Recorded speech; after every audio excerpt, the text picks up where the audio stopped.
Bill Gates has written a book about his beginnings, from his earliest memories of spending time with a grandmother who liked to play lots of card games, to the time when his company began taking off and he had to make a decision. Does he stick with the company, or does he go and finish his education with Harvard?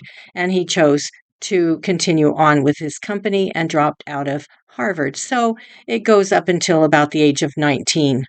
He was born in 1955. I think he had two other siblings. I know he had a sister for sure. He became very independent thinking at around the age of 9 and rebelled really against his mother. His father was an attorney. His mother was active in United Way in the Washington area. He talks about in his earlier years, I think around middle school, maybe something, would go camping with some other boys that he was friends with for, say, a week off in the Washington mountains. And he does say that there was a lot more freedom for children at that time than there is today.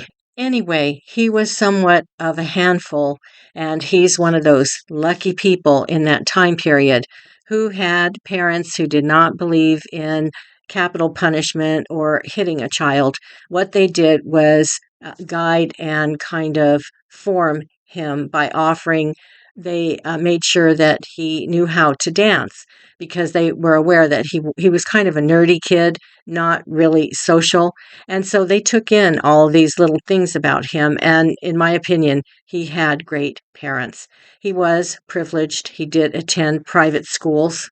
For me, the most interesting part of the book was when he was talking about electronics there in the 70s, in the time period he began writing what would become called software, and also the beginnings of the personal computer building. There were those making small computers in the 70s, and how it was marketed.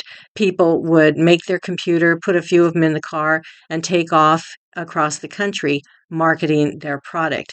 And it brought back a lot of memories. I was born in the early 50s and had been born and raised there in the Silicon Valley area.